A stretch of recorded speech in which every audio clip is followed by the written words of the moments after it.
Bueno, en primer lugar quiero agradecer a los compañeros la invitación para poder charlar para poder, digamos, lanzar algunas ideas sobre cómo vemos un poco la vigencia del pensamiento de Lenin, especialmente en el tema relativo al imperialismo, a la fase superior, a esta fase del capitalismo como él la define. En la charla pensamos fundamentalmente tocar tres grandes aspectos, o tres aspectos. En primer lugar, vemos el aporte de Lenin como una continuidad, una continuación del trabajo de Marx. Es decir, que del mismo modo que Marx analiza el capitalismo en su fase competitiva, por decirlo así, Lenin analiza el funcionamiento capitalista en una fase, una nueva etapa, lo que se define como una nueva etapa, caracterizada fundamentalmente por la concentración de la producción. En segundo lugar, otro de los elementos que queremos destacar es un poco recalcar cuáles son los rasgos, lo que Lenin considera los rasgos esenciales del imperialismo, rasgos que precisamente definen, o rasgos que precisamente avalan el considerar una nueva etapa, una etapa diferente. Y conjuntamente con ello, pensamos plantear de algún modo la vigencia de esos rasgos, digamos, de alguna forma lo que considero el gran acierto de Lenin en cuanto que lo que él define como rasgos esenciales del capitalismo en su fase monopólica, hoy continúa siendo. Esta es la charla sobre... Hoy continúa siendo, por lo menos a mi modo de ver, rasgos esenciales en la fase actual, en la etapa actual. Y de alguna forma también un cuarto punto, si se quiere, un elemento a considerar, más como necesidad, diría yo, de analizarlo, un poco cómo todo eso juega sobre las relaciones internacionales, especialmente en la etapa actual. Cómo de alguna manera la expansión imperialista genera, del otro lado, el fenómeno de la dependencia. Es decir, que de algún modo lo que Lenin analiza desde fundamentalmente el análisis de los países capitalistas desarrollados tiene un impacto también sobre el resto del mundo y genera un fenómeno que en su momento fue el colonialismo y que es la forma de dependencia, aunque también el colonialismo obviamente implicaba, o las formas coloniales implicaban también un modo de dependencia. Pasamos entonces ahora a desarrollar cada uno de estos aspectos que señalábamos. Por considerar Lenin su trabajo como una continuación de alguna forma del trabajo de Marx, eso implica en alguna medida tomar como base, tomar como fundamento, bueno, que la economía capitalista implica una sociedad con clases, poseedores y no poseedores de medios de producción, la burguesía y el proletariado. El considerar que lo que predomina es la producción de mercancías, el considerar que esta existencia de clases implica explotación de una clase por otra y que la creación de la riqueza en definitiva es el trabajo, es el obrero que genera la riqueza. Pero el aporte que va a realizar Lenin, si bien está implícito también en el trabajo de Marx, es considerar la aparición de una nueva fase, de una nueva etapa, de una etapa con características particulares que aún siendo capitalista, esas particularidades, esas características que va asumiendo el capitalismo, lo llevan a considerar que se encuentra en una nueva etapa. Esos nuevos rasgos. Rasgos que en sí, uno de los fundamentales, el pasaje de un capitalismo competitivo a un capitalismo más monopólico, como señalábamos, la tendencia a la concentración, a la centralización de los capitales, ya estaba en Marx, Marx la analiza, pero de alguna forma la analiza en el marco de un capitalismo que considera competitivo, que considera fundamentalmente basado en la libre competencia en los mercados. Mientras que ahora hace un siglo, pero digo que sigue siendo ahora por la vigencia que tiene este pensamiento, pero ahora ese rasgo pasa a ser el dominante, y el que marca la impronta, el que marca la característica de toda esta nueva etapa. ¿Y por qué Marx le da tanta importancia a esto y por qué Lenin le da tanta importancia a esto? Porque se enmarca en una tendencia histórica, que diríamos que casi es una necesidad del desarrollo capitalista.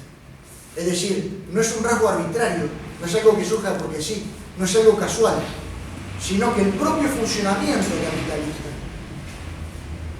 Y quizás esto uno diría, bueno, ¿por qué hay que recalcarlo? Es una cosa, a mi modo de ver, tan evidente. Porque se sigue hablando hoy por hoy de mercados de concurrencia.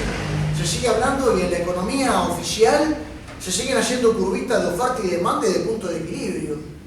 Como si el capitalismo funcionara en forma competitiva, y se habla y se hacen análisis y trabajos econométricos y sofisticados, a mi modo de ver casi la sofisticación de la banalidad, la sofisticación de la nada, porque en definitiva la tendencia del capitalismo, o cuando se habla, por ejemplo, aquí hace poquitos días estábamos escuchando, bueno, lo malo que son los capitalistas que tienen posiciones dominantes y que imponen precios. Es como criticar al cocodrilo porque se coma a sus víctimas. Es la esencia del capitalismo, el lucro y la ganancia. No tiene nada de raro. Lo raro sería lo otro, exigirle que sean bondadosos, porque además si son bondadosos los mata la competencia, o no quiere la competencia en su momento. Es decir, el capitalismo implica eso. ¿Y por qué implica que el capitalismo competitivo da paso a un capitalismo más concentrado? Porque en definitiva el cambio técnico que está en la base del funcionamiento capitalista exige cada vez más grandes inversiones que necesariamente desplazan competidores del mercado. Si yo voy a poner una fábrica de aviones, necesito determinado volumen de capital. Es decir que, y como digo eso, digo en las 1000 ramas que consideremos, ¿verdad? Hasta en las que podrían ser de repente, en teoría, más competitivas. Bueno, las bebidas cola, puede ser una bebida, pone una fruta, le pone agua, tenemos una bebida. Pero si quiero competir con las bebidas cola, me voy a encontrar con todo un aparato allí de publicidad, incluso con todo un aparato comercial que me va a impedir competir con eso. O por lo menos si voy a competir en un marco muy restringido. Yo puedo ir de repente al boliche y decir, bueno, yo quiero comer urreta porque me gusta comer urreta.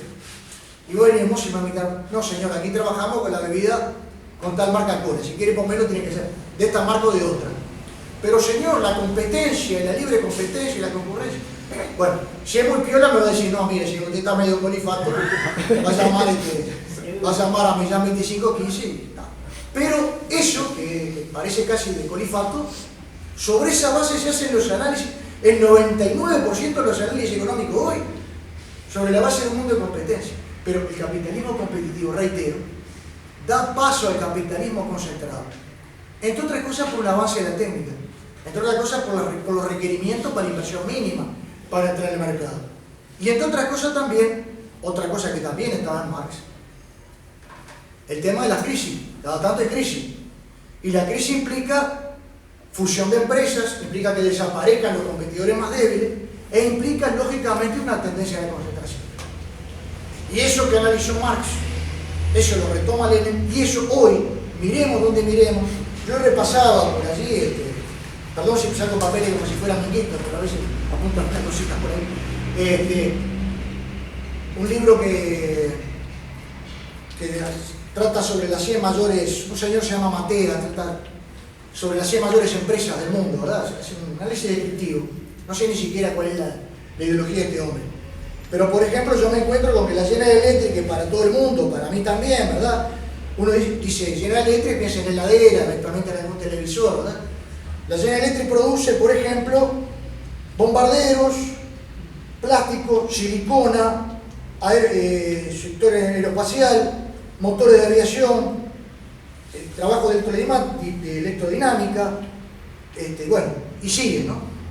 Y esto no porque sea General Electric. Yo miro por ahí la Mitsubishi, más o menos es una cosa parecida, ¿verdad? Sistemas informáticos, aparatos eléctricos, usos médicos, aeroespaciales, automóviles, que de repente por lo que la conocemos. Es decir, esta tendencia a la concentración siguió y sigue vigente hoy con una fuerza enorme, terrible, ¿verdad? Si miramos el poder de las 100 mayores empresas, a veces es mayor incluso que que el Producto Bruto Interno de muchos de los países del mundo, ¿verdad? Especialmente los países dependientes, como decíamos hoy. Pero entonces, ese rasgo que Marx analiza, ya un siglo atrás Lenin lo ve como uno de los rasgos dominantes del funcionamiento capitalista. Es decir, pasa de ser un rasgo, digamos, de alguna forma en crecimiento, de un rasgo, digamos, que va marcando y se va desarrollando, a ser el rasgo dominante, a ser el rasgo que tiñe el funcionamiento de la economía capitalista. Pero además, ese rasgo, de alguna forma, está vinculado con los otros rasgos. Es decir, porque eso, a su vez, todo eso implica una fusión, una alianza con los capitales bancarios, porque lógicamente esos procesos de concentración que se dan en la industria también se le van dando en la banca. Y hoy por hoy diríamos hasta en los servicios, hasta más tradicionalmente ocupados por un sector que podríamos llamar una pequeña burguesía, un pequeño artesanado. Hoy por hoy hasta la hotelería, que de repente hasta en la película uno ve que era un sector, una pequeña producción, ¿verdad? Los hotelitos son cadenas de hoteles. Miramos las farmacias, hoy son cadenas de farmacia. Miremos donde miremos, esa tendencia se ha ido afianzando y se va articulando. Y en muchos casos, quizás ese sea un rasgo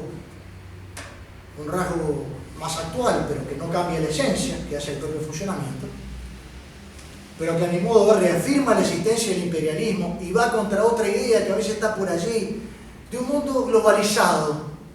Una palabra que, si hablamos de globo, ¿verdad? El globo es algo lindo, algo redondito, algo que está todo, ¿no? Imperialismo es una palabra más dura, más jorobada, más que... Pero entonces, como que todo es igual dentro de ese globo, ¿verdad? Es lo mismo Ruanda, Burundi que Estados Unidos. No. Muchas de estas empresas, cuando hablábamos de la General Electric, le venden precisamente a estos gobiernos dominantes. Le venden a la Comunidad Europea estos bombarderos, esos misiles que fabrica la General Electric, se los venden fundamentalmente a estos gobiernos, que son los que fundamentalmente también los usan, además, los usan en su expansión imperial, ¿verdad? Los usan en sus guerras de conquista, en sus guerras. Es decir, pero vemos también una articulación cada vez más fuerte desde el punto de vista económico entre muchos estados dominantes fundamentalmente, y muchas de estas empresas. Entonces ya esa oligarquía financiera que hablaba Lenin, ¿verdad? Que de alguna forma implicaba la fusión del capital bancario, del capital industrial, diríamos ahora del capital de servicio, del capital de... Entonces también se va articulando cada vez más con algunos poderes económicos. Una especie de empresas contratistas, cuando Estados Unidos invade Irak, por ejemplo, ya atrás de esa invasión ya va una gran cantidad de empresas para la reconstrucción. Empresas que son contratadas por el Estado de Estados Unidos.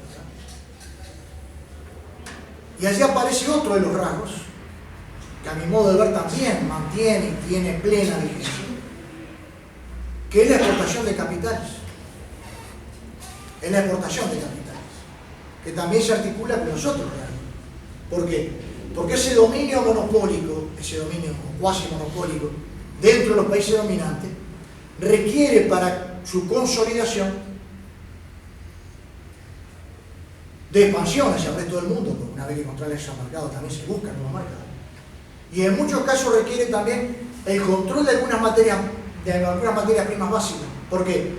Porque eso abarata obviamente sus costos y aumenta su rentabilidad, pero además porque ese control implica asegurarse también esa situación de poder. Porque si una empresa controla el petróleo a nivel mundial, evita que otras empresas controlen el petróleo a nivel mundial. Entonces todo eso también exige o lleva a toda otra característica del imperialismo, de esta fase, que es un poco la exportación de capitales. Es decir, lo característico de las etapas previas era la exportación de mercancías. Se exportaba el producto elaborado, el producto ya para el consumo, por decirlo así. En la fase imperialista, la exportación directa de capitales pasa a predominar también sobre la exportación de mercancías, o de otro tipo de mercancías. El capital también es una mercancía del capitalismo. Pero de alguna forma cambia también esa esencia. Y quizás ahora podemos ver de repente que ya esa división más tradicional de que los países industriales, por otro lado los países consumidores de esos productos industriales, hoy por hoy nos encontramos con que algunos servicios pasan a ser también lo esencial en el funcionamiento capitalista. Entonces nos encontramos, por ejemplo, que en los tratados modernos, eso es lo que están desesperados hoy, por ejemplo, por entrar, ¿verdad? Parece que si no hacemos tratado con el Pacífico, estamos en la lona. Pero ¿qué es lo que quiere? El TISA, si no entramos al TISA, como que no podemos vender nada, quedamos fuera del mundo, estamos cerrados, somos una especie de qué sé yo, de país en la luna. Incluso hasta uno no sabe bien si quieren trasladar Uruguay del Atlántico al Pacífico, si quieren poner en algún contenedor, en algún lado, para ver cómo hacemos. Pero lo que quieren los países dominantes, en eso, son tratados de servicio, y además lo que quieren también es consolidar otro elemento, que es que si hay alguna controversia, esa controversia sea tratada por el Banco Mundial, por algún organismo dependiente del Banco Mundial, ¿verdad? Entonces nos encontramos con que ese es el tema, o esos son los temas fundamentales. Y el otro es las patentes. Pero de alguna forma, lo que sigue vigente es la exportación de capitales como un elemento clave de ese funcionamiento desde los centros imperialistas. Exportación de capitales que tiene como una contrapartida, que hace que muchas veces los balances en estos países sean deficitarios hasta respecto al capital. ¿Por qué? Porque en un momento esos capitales entran y hay de repente un gran ingreso de capital.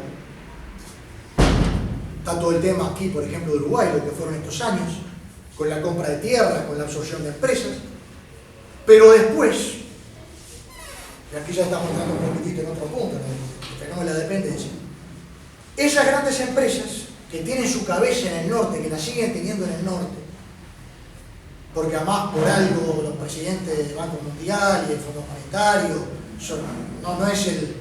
no son los economistas de Ronda Burundi, sino que son los de Estados Unidos, los de la Unión Europea.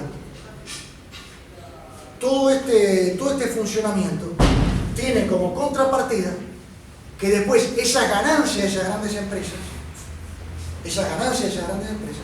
se trasladan hacia los países dominantes, porque allí están sus accionistas, porque allí están evidentemente los que de repente tienen los capitales invertidos y tienen que darle esa ganancia. Y entonces después eso mismo amplía el consumo, no dentro de los países dependientes, sino fundamentalmente dentro de los propios países dominantes, acelerando también una desigualdad que se va reproduciendo y en muchos casos se va ampliando. Lo cual también, en mi modo de ver, destruye ese mito de que esa expansión capitalista globalizada tiende a emparejar todo, como que por algo también, si miramos las 100 mayores empresas del mundo, nos vamos a encontrar con que el 80-90% son empresas de Estados Unidos, ¿no? O sea que en definitiva este fenómeno se sigue dando como una base de todo este funcionamiento. Y entonces, cuando miramos el otro de los rasgos, la exportación de capitales, también lo vemos como un rasgo distintivo hace un siglo, pero también sigue siendo un rasgo distintivo ahora. Fíjense de qué estamos hablando. Fíjense en la capacidad de análisis de Lenin, ¿verdad? En este caso, que lo que él toma como rasgo distintivo, como rasgo característico, como rasgo esencial del capitalismo hace un siglo, hoy miramos el capitalismo en la fase y siguen siendo elementos esenciales de funcionamiento, siguen siendo la base de cómo funciona ese capitalismo. Y eso lleva a otros dos elementos más políticos, quizás por eso se lo voy a dejar también más a Ricardo, que ya tengo la primicia que he visto, lo que va a ser su exposición, es un trabajo mucho más intenso también en estos aspectos. Lo que es un poco el reparto del mundo entre estas grandes empresas, reparto conflictivo. Fíjense que aquí viene otro elemento. Él está hablando de una primera guerra mundial, hubo una segunda. Y yo me pregunto si no estamos en una tercera. ¿Por qué? Porque se habla de guerra mundial cuando tocan a los europeos, pero si lo que muere es la gente del sur, eso no es guerra mundial. Pero nos encontramos con un mundo que miremos África, miremos Asia, miremos la propia Europa, la propia Europa oriental, en muchos casos, y nos encontramos con guerras que si miramos atrás, vemos atrás a grandes empresas de repente peleando por materias primas, de repente por el petróleo, por coltán, para hacer determinados artículos de repente de los celulares o por otros productos estratégicos básicos. Y nos encontramos también que en muchos casos hay potencias dominantes que están atrás jugando, haciendo sus papeles en todo esto. Pero también nos encontramos con un mundo dividido muchas veces en zonas de influencias que van cambiando, zonas de influencias que implican una gran conflictividad en muchos casos, pero que lo que Lenin veía desde la llamada Primera Guerra Mundial, después se repite en un periodo de 30 años después, ¿verdad? En la Segunda Guerra Mundial por lo menos, y reitero, hoy nos encontramos también con un mundo en el cual esos conflictos siguen vigentes, siguen en toda su magnitud. Y un poquitito para cerrar un poco lo que decíamos, un poco el cuarto punto, más que nada quizás como un elemento que, como todos, un elemento que intentamos de alguna forma contribuir a la polémica simplemente, no pretendemos en estas cosas. Y además quiero también desmitificar, porque a veces parece que los economistas fuéramos una especie de gurú, que tenemos respuestas para todo. No las tenemos, ninguno, yo menos que nadie. Pero digamos, por lo tanto a veces simplemente la idea es tirar algunas ideas que puedan servir a una discusión. Pero decíamos que ese fenómeno del imperialismo, visto desde el sur, da pie a otro fenómeno que es un poco el de la dependencia, que implica también una situación de subordinación, que en muchos casos es subordinación económica, porque los excedentes, la riqueza generada en estos países, en muchos casos sirve o va o se transfiere a los países dominantes y sirve más a su desarrollo que a nuestro. Pero a su vez también, todo esto implica en muchos casos estrategias también totalmente subordinadas. Es decir, producimos no lo más necesario para nuestros pueblos, sino lo más necesario para los países dominantes. ¿Por qué Uruguay produce soja o produce pulpa de papel? Porque lo más importante para Uruguay es producir celulosa o soja. Los uruguayos precisamos tanta soja o tanta celulosa. No, porque viene todo un esquema de funcionamiento que de alguna forma determina una tendencia en los monocultivos, una tendencia también a que esas cadenas tienen como punta, tienen como eje a muchas de estas empresas dominantes que son las que exportan los capitales. Por ejemplo, en el caso de la soja, nos encontramos con que, bueno, detrás de todo esto están los productos transgénicos, y de todos los productos transgénicos están determinadas empresas vinculadas a esto. Y detrás de Monsanto, hoy tenemos, por ejemplo, y fíjense a dónde llegan los grados de fusión de las empresas. La Bayer está ahora por comprar la Monsanto. Fíjense de qué estamos hablando, ¿verdad? De empresas químicas, de empresas de ingeniería genética, de empresas de alimentación, digamos. Entonces nos encontramos con que de repente, qué sé yo, con la oveja que se alimenta a pasto compite la oveja doble, porque con la soja de repente hecha por un método hay otra soja transgénica con una serie de características que se imponen también desde esquemas de funcionamiento que vienen desde los países dominantes y que implica también, frente a todo eso, dos tipos de estrategias que en términos muy gruesos, a mi modo de ver por lo menos, implican o la subordinación total, como pasa con muchos de estos gobiernos, y con este gobierno en particular, ¿verdad? El de alguna forma bailar al son de la música que tocan, o de alguna forma buscar estrategias que aún con limitaciones o con lo que fuera, impliquen de algún modo procurar por lo menos atenuar esos lazos o llegar a un rompimiento. Pero esto reitero simplemente como para tratar de cerrar un poco lo que considero que es la vigencia del pensamiento de Lenin, casi diría en todos los aspectos, ¿verdad? En una riqueza conceptual que hasta parece admirable, que a un siglo, reitero, miremos lo que son los rasgos esenciales, por lo menos a mi gusto, pero me parece que hay cosas que son muy evidentes. Esos rasgos esenciales continúan siendo rasgos que hoy definen el capitalismo y su funcionamiento actual.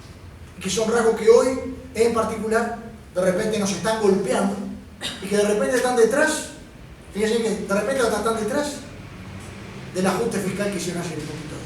O sea, fíjense la vigencia del pensamiento de Lenin. Muchas gracias.